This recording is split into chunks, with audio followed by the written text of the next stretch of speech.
Afternoon, everybody hanging around to the end here. After this session, we'll have a couple open bars and a good chance to network and interact here. So keeping the train rolling. Next up here, UX is marketing, the new mobile future. Bring up Aziz Hassan from Refinery 29. Thanks, Aziz. Thanks a lot. All right. So I wanted to sort of, before we got started, I actually wanted to get a sense of who's in the room. Those of you guys who are in UX or design, could you just raise your hands real quick? All right. Those of you guys in marketing. All right. Social media. Sweet. Pure creative. All right. Got a good mix.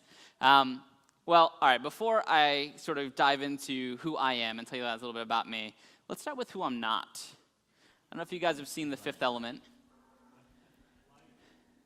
You know this line. I never knew that my name was in a movie until somebody pointed out to me and I went back and watched The Fifth Element. So, not a child actor, wasn't my thing. Before YouTube. I'm not this guy either. And the funniest part about this is, so it's fine if like an average person walking down the street in New York says, "Oh, you look like that comedian." When you go back to see your family and your grandmother sits you down, having just watched his Netflix special and tells you that you look like the comedian, it's just all downhill. But who I actually am, I work at Refinery 29, which is a women's media lifestyle brand. It was sort of born in the digital space, really sort of geared towards that 18 to 35 woman who is sort of going through a lot of life stages oriented around identity. I'm the VP of product experience there, and what that means for me is I get to actually play in both the UX design side and from the product marketing side. And that's actually afforded me a really interesting sort of journey as I've worked there. I don't just look at the user need from a pure UX standpoint. I also have to think about the market opportunity. And I have to think about what the viability of what we're doing is in the marketplace. That sort of brings me to, what's the problem that we're trying to solve, I think, which is very similar to sort of how we think about things from a UX standpoint. And what's the design of that solution? How are we going to actually go out and find that? And then finally, when we have that experience that we know is sort of the right experience for the user, we now actually have to go and position that back to the users, to the other stakeholders, and to the other people. So I'm always sort of shifting between those two dynamics. And I think it's actually afforded a really interesting shift in sort of how we're working at Refinery. This statement I think you guys have probably seen, especially for those of you guys in marketing, right? Marketing is about the relationship between people and brand. And then all of a sudden, UX sort of showed up and it said, no, that's not right. The user experience is about the relationship between people and the technology. And I think where this has sort of led us is as UX has evolved and as UX has become sort of deeper into the fabric of how technology is created and how businesses are operated, we're really seeing this, right? Technology is brand. And so many of the brands that we actually recognize on a regular basis aren't necessarily your traditional brands anymore, right? There's an interface, there's some piece of technology that you're actually interacting with more often than you are with the brand's customer representative, with a brand's specific physical product, or with their services.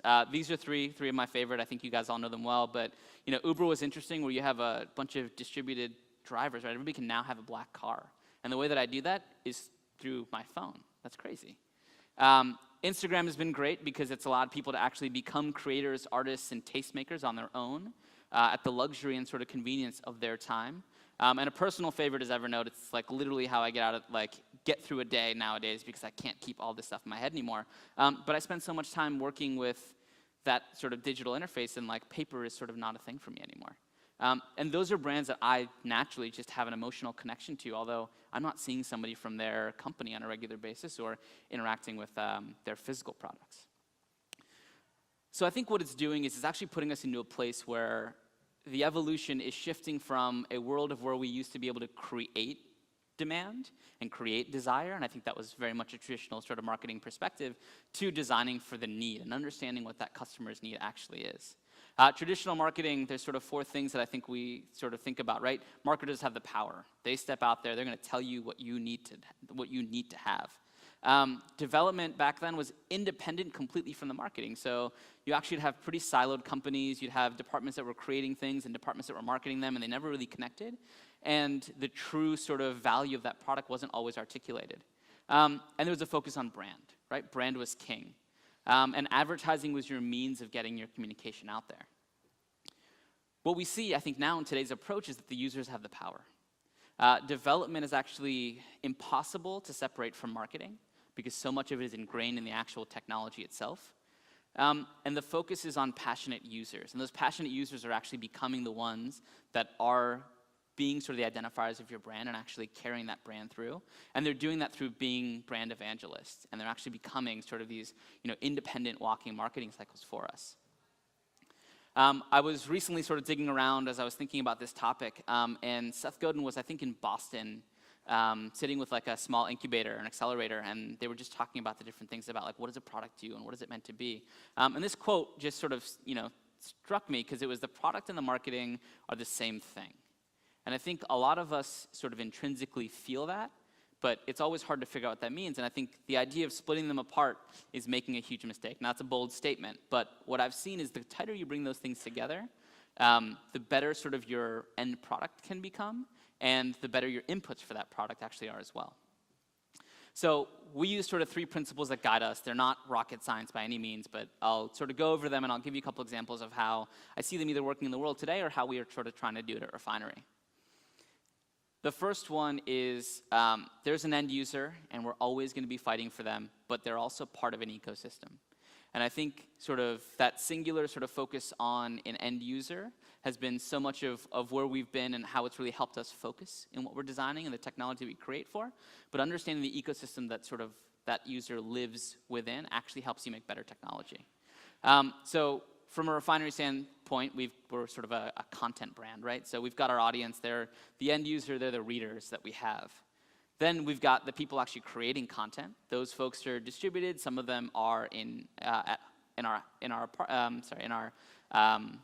office. And then finally, we've got our partners. Once you bring advertising into the mix, it changes the game, right? It changes sort of the dynamic. UX becomes a lot harder because you're struggling with this tension between those things. And what we're trying to do is find where those intersecting points are. What are the shared sort of commonalities across those buckets? And what we're starting to find is when we start to design with a little bit more of these connection points in mind, we're able to create a better experience. So the audience is looking for a way to be in the know, for a way to consume content that they think is valuable. Creators are wanting to sort of create, they want to be heard. Partners have something to say and they want to be sort of influential. And so they're always looking for ways to sort of connect with that ecosystem. And rather than doing things that are independently siloed for what's the best for the audience, what's the best for the partner, what's best for the creator, how do you find ways that those things either overlap or create a better holistic experience? Airbnb, I think, is a really good example of that, right? We know them very sort of well as the place where you can go when you're sort of looking to live like a local, right? And so for me, I can jump on their site, I can look up different places, I can go book that home. But what they do, I think, is really interesting is they recognize that ecosystem.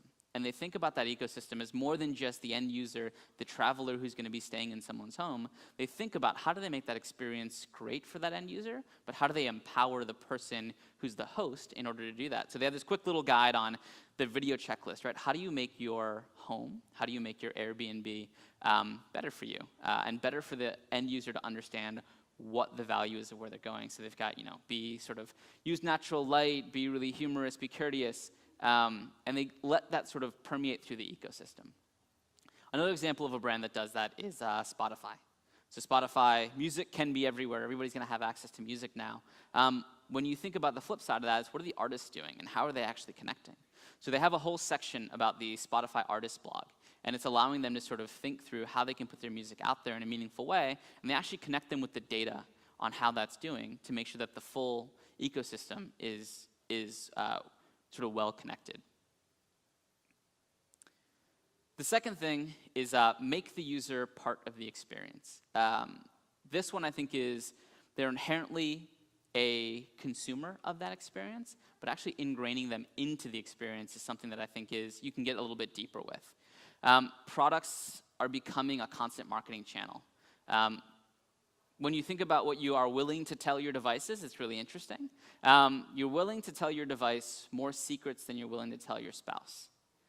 You're willing to reflect and sort of pull up your phone when you want a recommendation faster than you're going to reach out to your best friend. You'll hit a Yelp, you'll hit a Foursquare. And then finally, you're willing to actually interact with it more frequently and in the presence of your family. And these sort of connection points, this sort of intimacy that you have with a physical device or with that application are really, really meaningful, and there's interesting things that we can be doing with it. How many of you guys, just a quick show of hands, the first thing you do when you wake up in the morning is you go and grab your phone? All right, and then for those of you at the end of the day, how many of you guys are actually using your phone when you're about to go to sleep or when you're in bed? So this thing is literally always on us. And I think as we're creating products and we're creating user experiences, we have an interesting way to respect what that is, but actually literally reach out and, touch that user and let them sort of know that, hey, I'm here, I'm part of your sort of life. Apple Watch, I think this one is really interesting from the perspective of now applications are literally physically touching you. Before it was just a push notification, before it was something light, you were touching the device, and now all of a sudden it's actually interacting with you in a way that is physical and not just sort of a screen. Ringly is another company in the fashion space that came out, and I think it sort of was born out of this notion that people who are actually using their cell phones, especially women, they don't always have it with them. It's not in a back pocket, it's not somewhere that's easily accessible. How do we actually create something physical that is beautiful, that actually has a function oriented with that? So they've actually taken the interface out of the phone itself and put it into a piece of jewelry in an interesting way. And now that piece of jewelry will vibrate when you have a notification, will let you know when you have a phone call, all without having to take your phone out of your bag. We recently, at Refinery 29, had a sort of a giant warehouse space that we created a Fashion Week presentation called 29 Rooms. And in those 29 rooms, we basically had different experiences. Some of them, we commissioned different artists to work with us and start to think about how do we actually make artwork work in this space. And what we started to see was people are actually very interested in becoming artists now themselves, right? All the technology there is distributed. You've got DSLRs that aren't so difficult to get to anymore. Your phone is functioning as your mini personal creating station. And allowing a user to actually become part of that experience.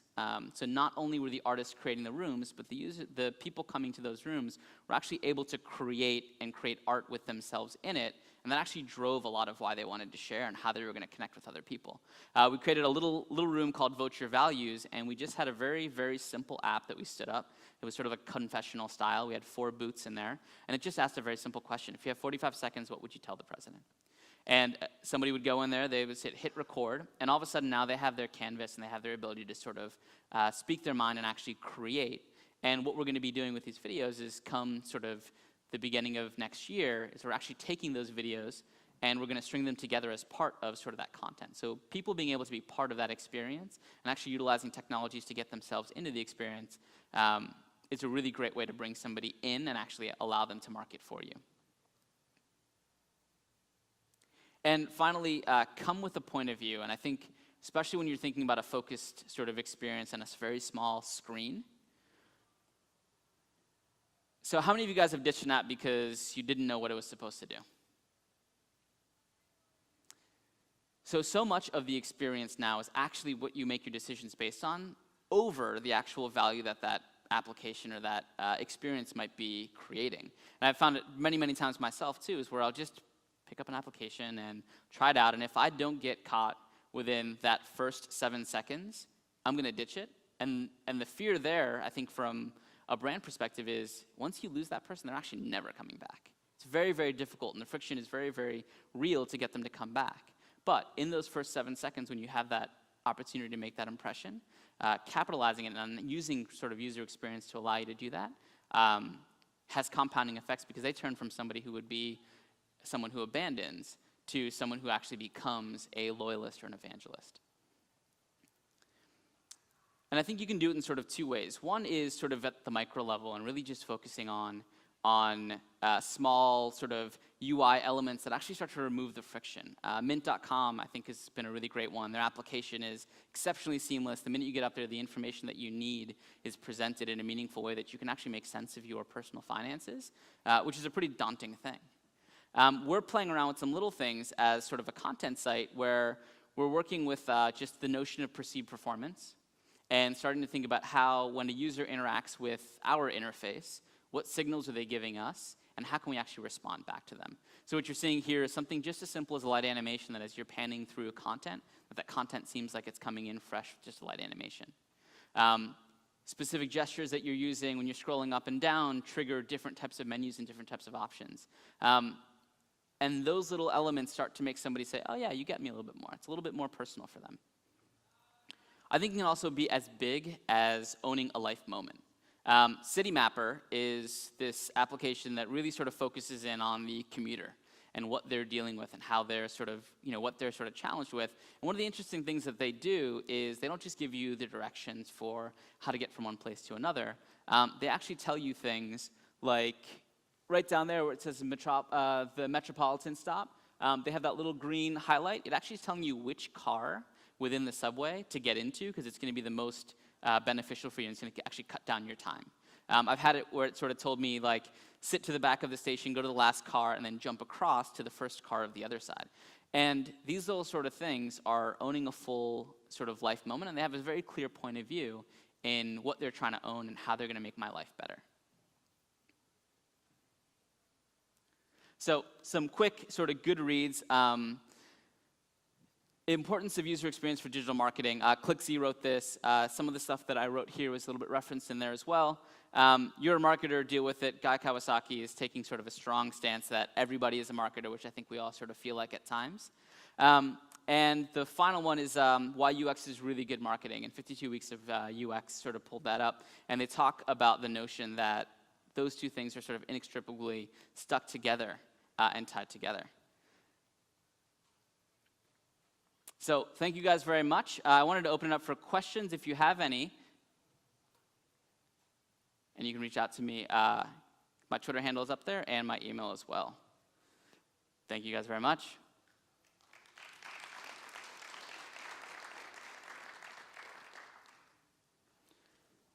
Any questions?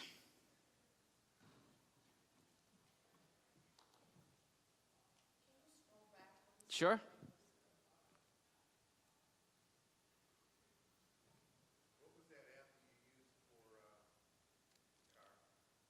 The commuting. It's called Citymapper. And it works in, I think, major metropolitan areas. And they basically take the subway system, they give you taxi information, and walking and city bike.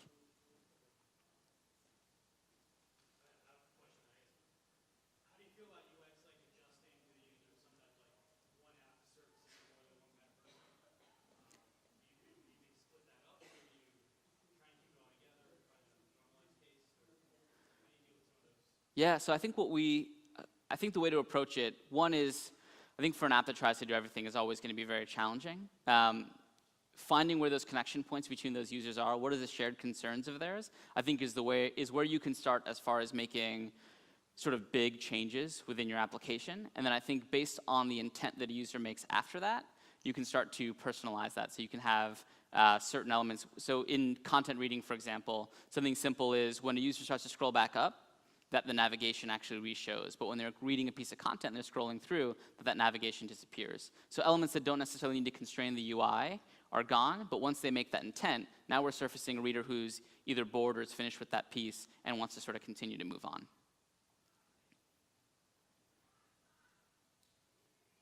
So you're looking at a lot of stuff all the time, and where do you see this void? Ooh, that's a deep question.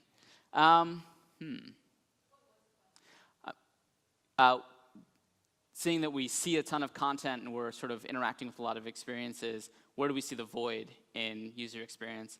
I mean, I think the thing that I'm most curious about is what's making these experiences more interesting and more valuable is how intimate they are and how personal they can become. And I think on the flip side of that, privacy obviously is the big thing that is going to be sort of the challenge.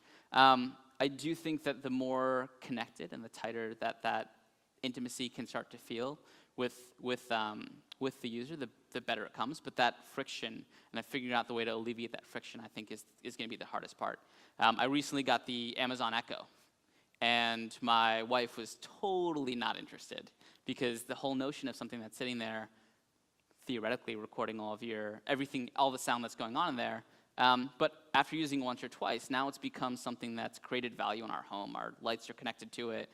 Different parts of our lifestyle are now integrated into that actual experience, and it's sort of shifted and changed.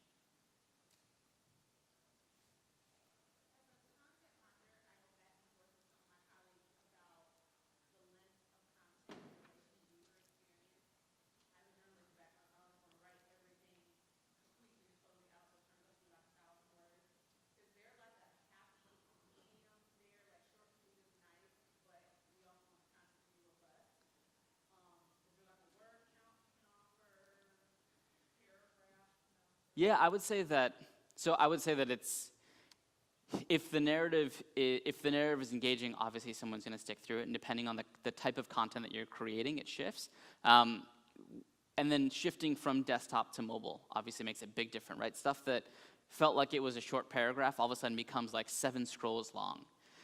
So I do think that the content itself, the sort of focus on story, has been what we've seen has driven people to actually keep consuming.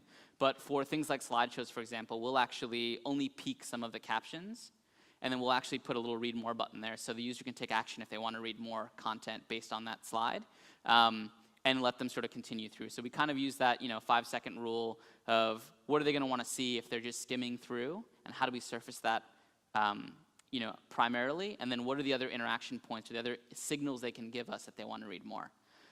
For long pieces of content, I mean, we used to use, I think, like around 1,500 to 2,000 pixels, like deep, as far as like how far we'd go.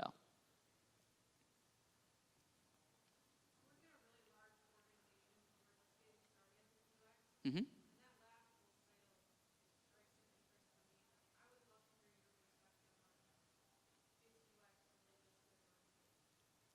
I would say, yeah, I mean, I think we all have sort of a stigma of what we perceive marketing to be, and I think that there's sort of a really specific way that the UX sort of discipline has evolved over the last few years, and I would say that it's just this convergence of those things, meaning at the end of the day, if what we are all trying to do is create some value for whoever that end consumer, end user is, I see them as very similar because the intended outcome is the same. So understanding the same way that you would do market research when you're going in to figure out the messaging for a campaign or understanding what's going to resonate with people, the psychology of that stuff is exactly the same as what is the user actually looking to interact with? How are they looking to connect with this brand, connect with that interface? So I feel like it's a little too, that headline is very provocative, but I really do see them as one and the same. What we see a lot with our product marketing team and our UX team, they actually literally sit right next to each other. And a lot of times I see really, really good conversation and good banter going on around what's actually driving the behavior of that consumer or of that user. And what I find is that the market viability piece is something that the product marketing team is often bringing to the table and helping sort of the UX team and the designers reframe a little bit of how they're thinking about what happens after the first time somebody interacts with this, what about the next 7 times? And will that market base change over time? Will they grow with this application? Or are we bringing in new users and we're actually acquiring new people, and we need to actually think about how the experience is shifting based on that? Sure.